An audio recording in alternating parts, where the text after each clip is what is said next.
Hello my friends and welcome back. It's Tuesday, so happy Tuesday to you. Today we will start with a drone video from the front.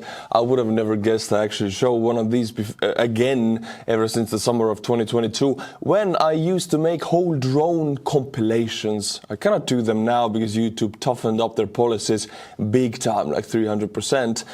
But this one is too gold, too good to ignore. I have to show it to you because with this one we have the direct communication between the recon drone up above, the commander of it, and the tank commander. You know, there's a tank assault going on and they communicate with each other with the drone guy trying to give instructions to the tank column. And where did they drive? Straight onto the Ukrainian minefields. And the communication back and forth, I think this gives us a perfect illustration of how good the communication and organization of the Russian army and assaults are. They're not very good, but I wanna read the subtitles to you. Now, I'm sorry that you cannot see the video. The link is in the description below. You can go and check it out yourself. Right, more. Look, there is a dig. And who is talking is the drone guy who sees the whole overview. And in the screen that you cannot see right now, it's blurred, there's 4 tanks. One by one, as you can see, those you have all seen these Russian tank assaults. And they're crossing a Ukrainian field. There's a dig. The gun is 30-0. Look, there's a dig. Look, there's a mine. Look, they have dug up this area. There's a mine. He's yelling that because he sees that. What do you think the tank commander cares about it? Although it's his life that will be taken on the mine. He doesn't care. Let them go there. Where is the dig? Right, more. More rights. Your right or my right? Your right. The drone passed. The tanks are advancing slowly. There's a kamikaze drone somewhere up above hunting them already. Guys, don't stop. Go forward. The drone, guys, don't stop. There is a drone. Go, go, go. The drone. Oh my God, okay, the drone hit something right now and the front tank for some reason stopped and is backing off now. So the second tank hit the front tank from the rear. There's just a traffic jam. Left and forward. The drone. Left and forward. My God. Okay, I will fast forward because there's a cluster F going on here. Now they got moving again. And now I see already 6 or 7 tanks. So I guess their comrades joined them. The drone is on us. I hit the drone. Yeah, usually when kamikaze drone hits the tank, when in Russia, the tank hits the drone with itself. I hit the drone, go ahead. Go ahead. The road is covered with mines. The cable car cannot move. All fields are covered with mines. 2 tanks have already exploded.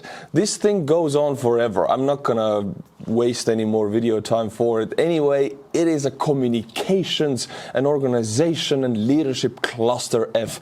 It is as bad as can be. There is no doctrine here. You would say, oh, what is the Russian fighting doctrine, offensive doctrine? It's non-existent. They have it on the book, they have it on the paper, they teach it to all of the comrades, but they don't follow it. They just send tanks, they have a drone up above, and they just talk to each other like civilians arguing, like, go left, go right, what are you doing? Come back, I cannot go. Yeah, it's a comedy. My friends, many people are analyzing that we're all waiting for the F-16s, then the war will turn. We're waiting for the Taurus, then the war will turn. One of the things people don't talk is Ukraine already has the weapons to make this war turn around, to turn the tables, because Russia is able to conduct all of the logistics. And I remind, every war is a war of logistics, and more so this war is totally for the Russian side.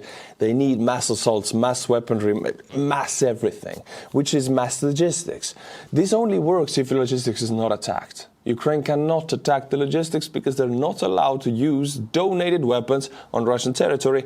Russia knows this, which means they can conduct their logistics on Russian territory very close to the front line, actually. But on Russian territory, they know, oh, this huge pile of ammunition here cannot be struck. We can put it here, and from here it's very easy to push it to the front. So the fact this one rule from the Western powers, from America actually, because France and Great Britain has already announced that they don't care, use the weapons. But American weapons, ATACMS mostly, which are the most effective on this, cannot be used to strike very vital Russian logistics centers on Russian territory, close to the front, allowing Russians to conduct mass assaults and not worry about their logistics at all. If Russian logistics doesn't work, their front doesn't work. That's how it is with any army, any war. But Ukraine is hindered right now from taking these logistics away from the Russians. What they can do is strike the oil refining capabilities with their own drones. Zelensky tells Reuters in an exclusive interview that they have been pleading for permission to strike Russian territory with donated weapons. So far, there is nothing positive, he said. A peculiar thing is that United Kingdom and France have both verbally said that yes, our weapons can be used on Russian soil, or we don't oppose them being used. But we have not seen a single instance of Scalp or Storm Shadow being used on Russian soil. So behind the scenes, something different is going on. And mark my words, I would predict that as soon as we see massive attacks of ATACMS and Storm Shadow on Russian soil, the Russian army is not going to be able to advance anywhere anymore on the front. Their advancements are only because their logistics are working, and the logistics is only working because it is not struck, because Ukraine is not allowed to strike it. That's my take on it, at least. My friends, I know it is getting repetitive, but Russian Black Sea Fleet, all of the ships, the single ships, they just long to be at the bottom of the sea, under the sea.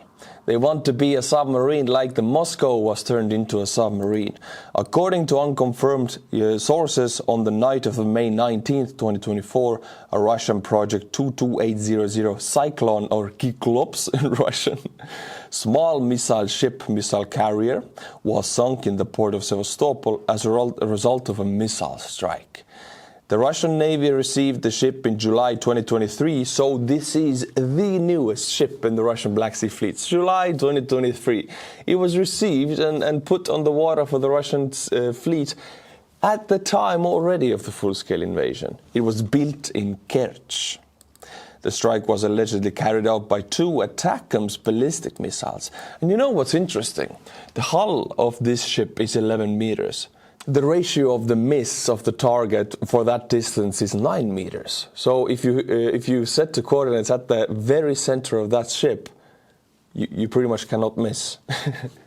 So yeah, this ship was taken and promoted to be a submarine by United States ATACMS.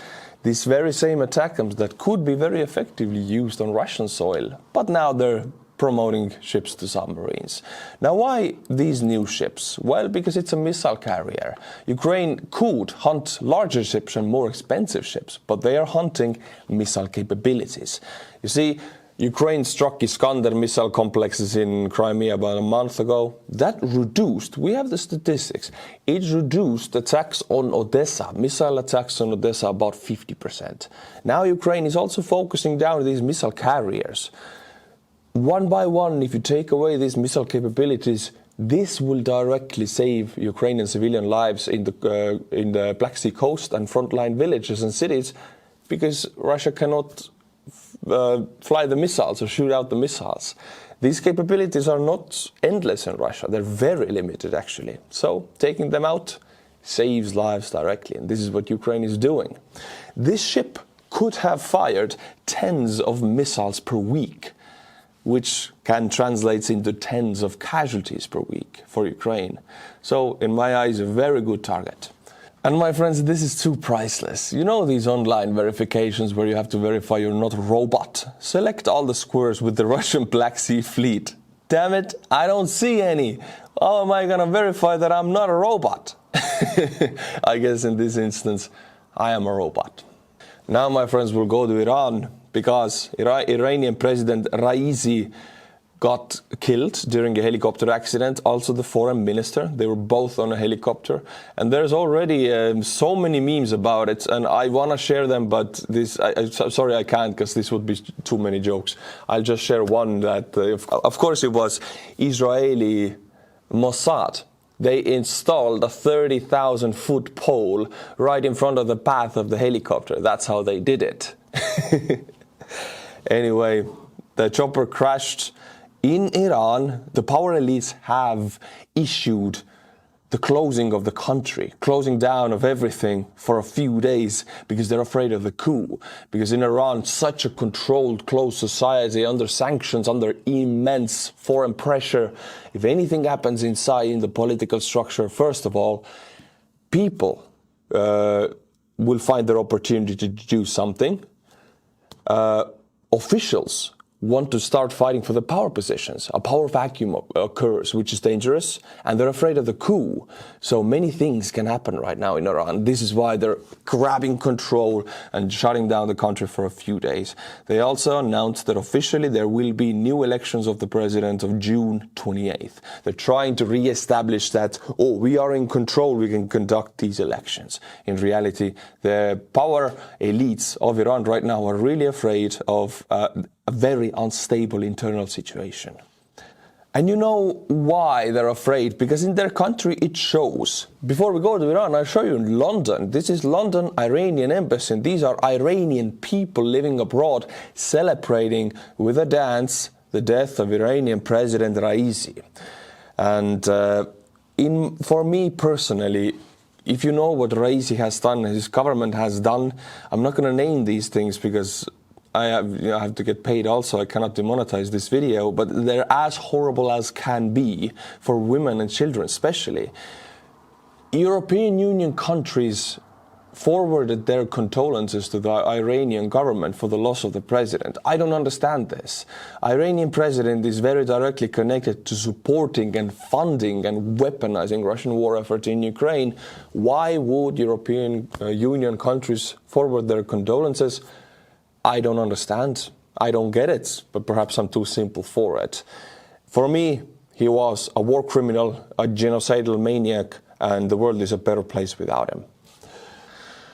Now, my friends, I want to share you a very short interview, actually not an interview, but 1 minute. Timothy Snyder in Tallinn, the city where I am actually, talking about how we are in 1938. His talk is pretty much gold. I agree with almost everything, but there are a few things I want to comment on as an Estonian, because the viewpoint does not take into account my part of the world. Jim, you said that we're about to be in 1939. I'm going to agree with you in a certain way. My comparison would be 1938. This is 1938, but Czechoslovakia has chosen to fight. So Czechoslovakia has chosen to fight. So you have an imperfect democracy. It's the furthest democracy east in Europe. It's not perfect. It has various problems.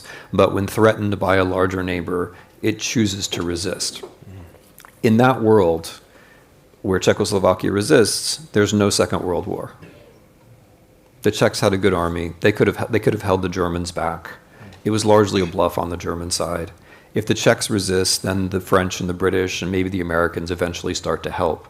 There would have been a conflict, but there wouldn't have been a Second World War. Yes, for most of the people in the Western world, this is good news. But for me as an Estonian, I have a completely different viewpoint because, yeah, there's no Second World War. There's no blitz on London, possibly. Good. Hooray.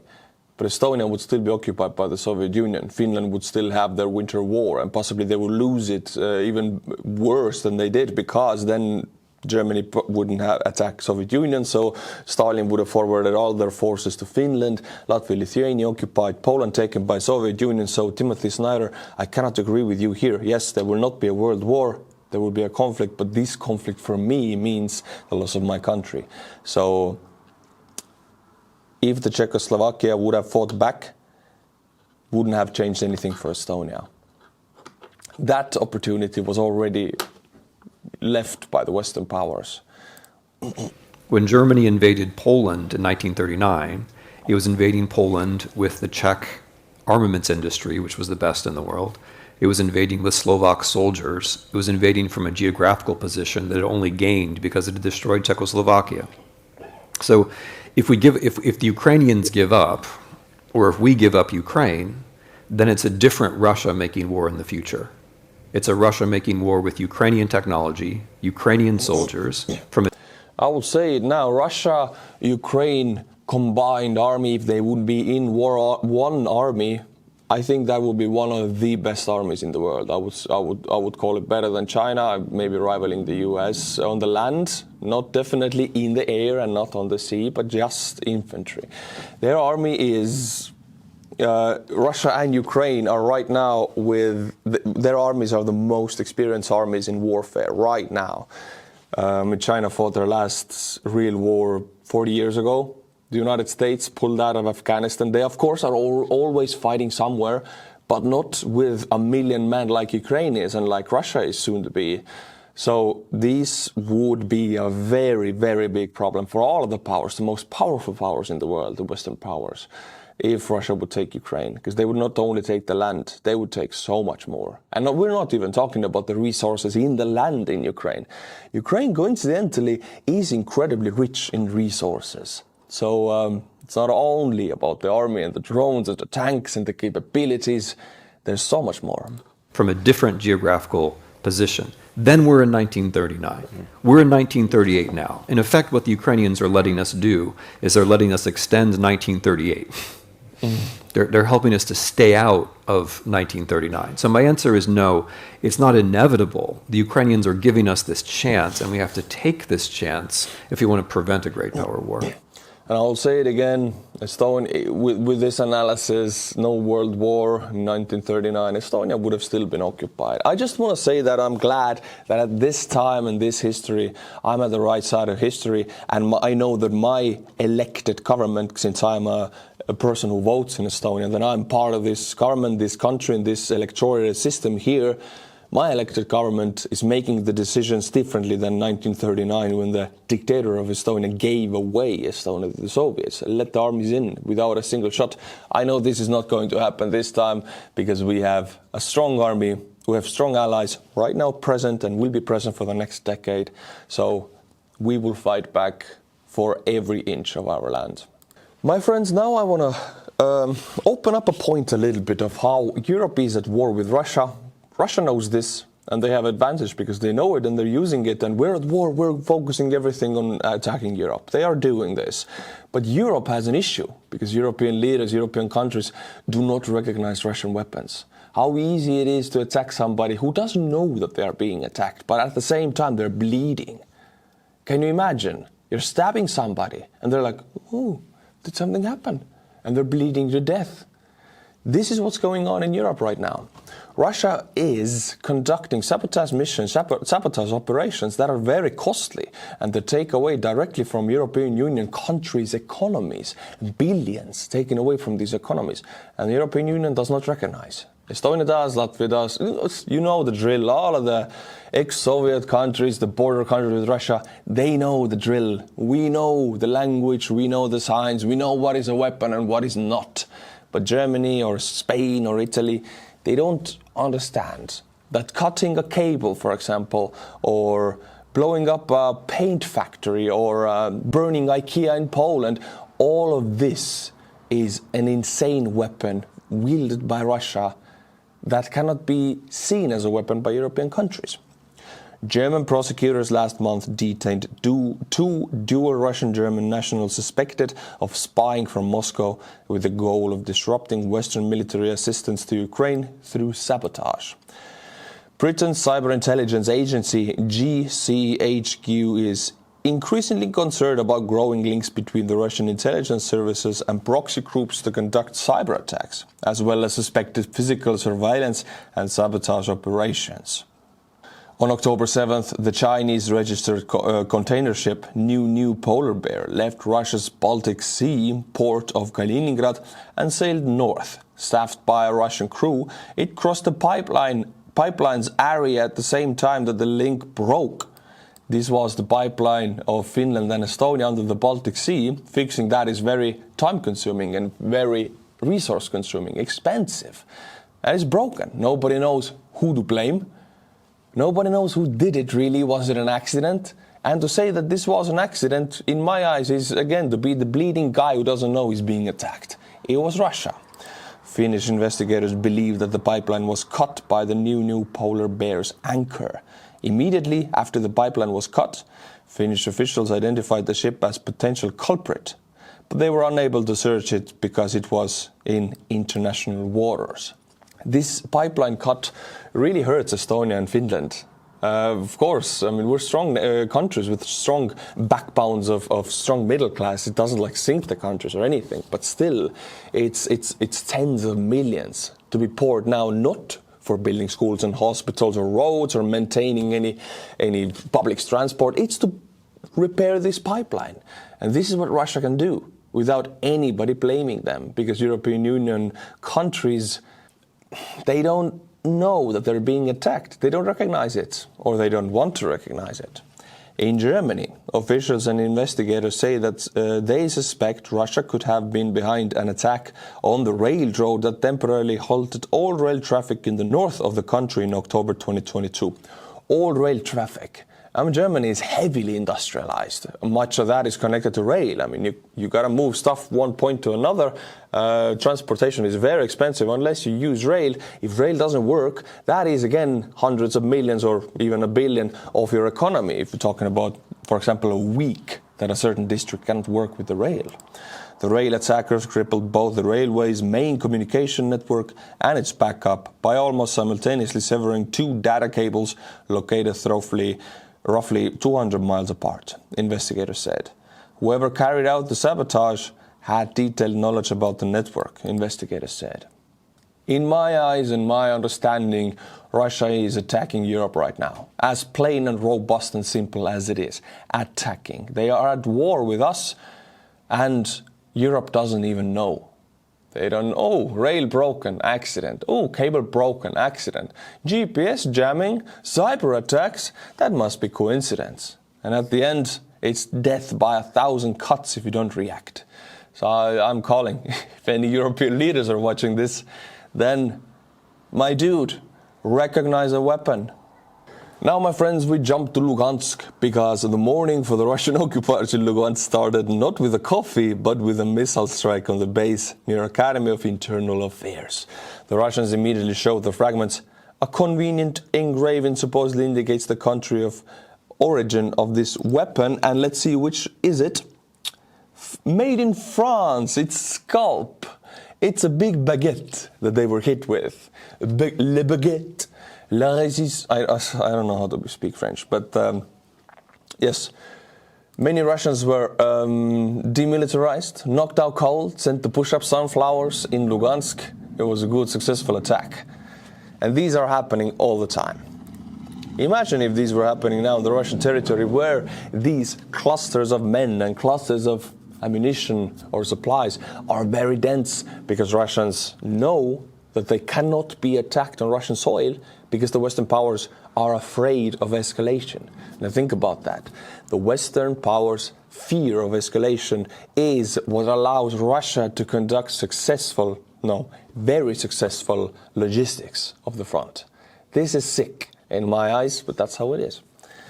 Now, my friends, we'll jump to a Russian high school. Yes, this is a high school, and I'll read you the subtitles. This soldier comes, and you can see on the screen in the back on the blackboard written Storm Z, I think. I cannot see. Anyway, this guy is talking to the high schoolers that don't go to university, don't find a job, come to the army.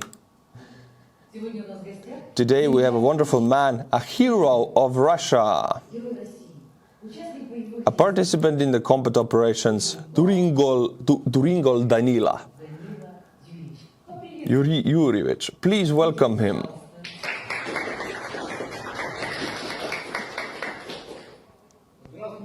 Hello, guys.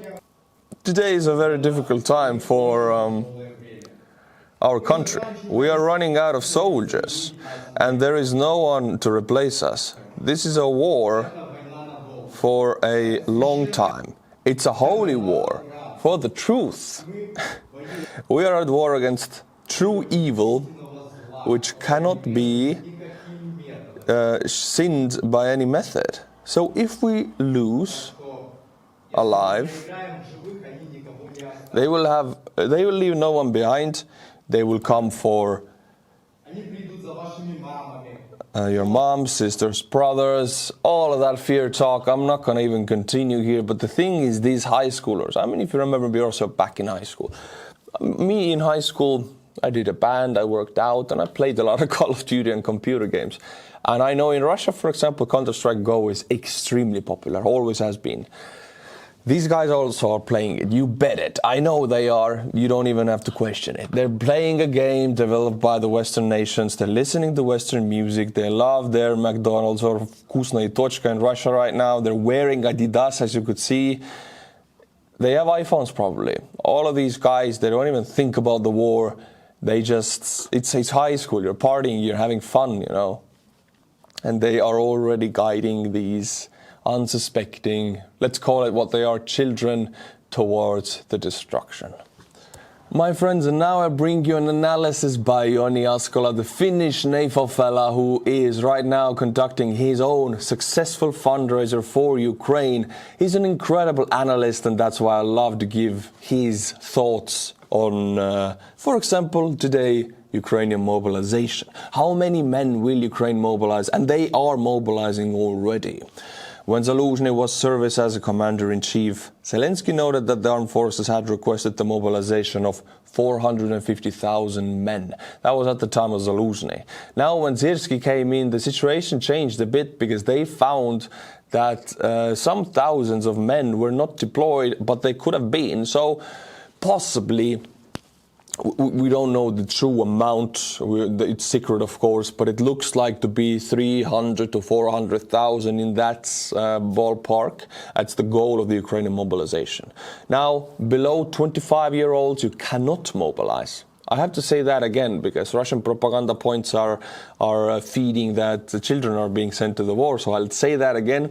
According to Ukrainian law, you cannot mobilize younger than 25-year-old men. Only 25 to older. But you cannot leave the country if you're 18 to 50, or was it to 60. Ukraine has the manpower in the country. They do have. Now, they cannot recruit such a big amount of men, so they have to mobilize. If they do, they have to make it step by step, slowly. Because mobilizing hundreds of thousands at once, like Russia did in the fall of 2022, it was a failure, complete, utter cluster F. Ukraine doesn't want to do it like that. So they'll do it step by step, 10,000 at a time, 10,000 at a time, slowly replenishing the army's ranks. Also, what's very important and what is not happening on the Ukrainian front line, unfortunately, is rotations. Ukrainian troops are tired. Let's be honest, they're depressed. They haven't seen their families some of them for 2 years actually, because there's nowhere to send them. The front will be empty. They need rotations. They need rest. And actually, some of them need to be demobilized because they have given their part. But unfortunately, the Ukrainian leadership has promised demobilization for some veterans who are still fighting. But Joni Askola also says, and I don't see that happening because Ukraine is in an acute shortage of manpower. In that situation, you cannot demobilize your soldiers, especially if they are the experts, the veterans who have spent the most amount of time on the front. They would be the one who will teach the newbies. And if they can give forward with what they have learned, that will extend the life of the newbies. So demobilizing them, unfortunately, in my eyes, is not an option. They can have their rotations possibly, and I do hope they can. To sum up, 300 to 400,000 men will be mobilized into the Ukrainian armed forces in 2024, bit by bit, not all at once. My friends, like in every video for years I've done it, I'm gonna butcher some buy me a coffee name. In the last video, somebody said, Artur, the name butcher. I would have never guessed that's gonna be like a nickname or a thing I'm known for, name butchering. It's just a fun thing I do to show my gratitude for the supporters.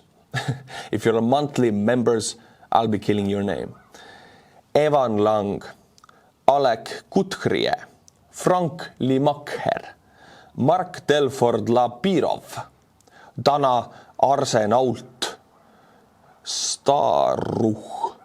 Staruch. That's in Kirillitsa. I think it's Staruch. Thank you for all of the supporters, monthly members of Buy Me a Coffee. If you like my channel, then you know what to do.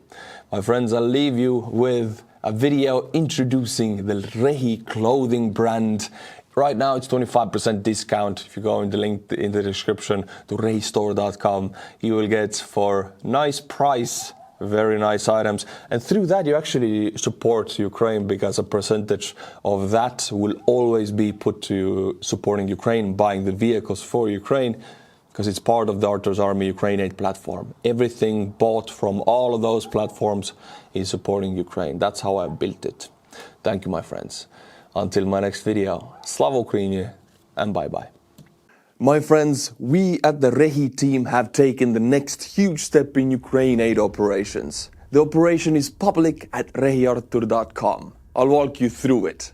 On rehiartur.com, you have two options. By clicking on REHI Store, you can discover a whole new clothing brand called REHI, and you can see the page on the screen and in the description below. There are two collections, REHI and Ukraine Classics. I wanted to give you a way to show your mindset through the designs you wear, and thus REHI was born. You can show your support for the freedom of the Ukrainian nation by wearing the most iconic designs connected to the Ukrainian fight for independence. For example, with love from Ukraine, or in HIMARS with trust. If you wish to go more conservative, then REHI collection is for you. The REHI brand stands for what I stand for, the freedom of one's nation to determine their own fate. By the way, you can even surprise your companion with a gift card for a present. Okay, that was scary, starting my first clothing brand. But that's not all. On rehiartur.com, we can click on Artur's Army to go to artursarmy.com. Whole new Ukraine aid platform. You can see that Artur's Army has delivered close to $500,000 worth of equipment to Ukraine. And if you scroll down, you can see 3 operations to contribute to: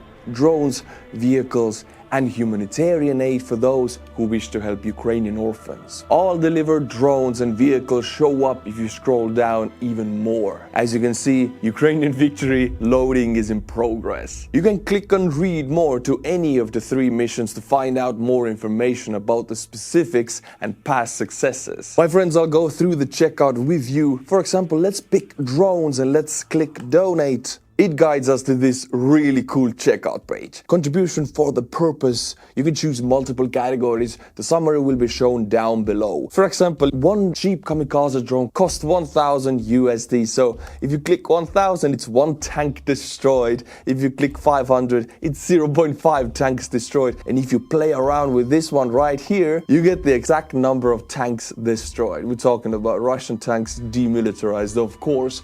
This is the most cost-efficient and fastest way to knock the occupiers out cold. Now, if you're finished with drones and you want to add something more to your cart, click vehicles, and one vehicle costs 15,000 USD, so you can choose your own amount or play around with this one here to choose a smaller amount, and you can see it translates immediately. You can fill out your entire cart like that. Or humanitarian aid, we will be delivering laptops to Ukrainian orphans so they can continue learning and their education path. If you have chosen everything, you can do the checkout by PayPal or credit card, which is Stripe, and boom, that's how easy it is. I will be creating footage, images, and videos. I'll be putting all of the convoys on my YouTube channel, on my Buy Me a Coffee page, on everywhere. So you can see that your money is put in perfect use in the most efficient and fastest way possible. Your skills and expertise can be used for Ukrainian victory, so join Artur's Army. For that, there is a form to fill out, and that's it. We will be in touch when we have a mission for you. My friends, together we will bring Ukraine to victory. Slava Ukraini!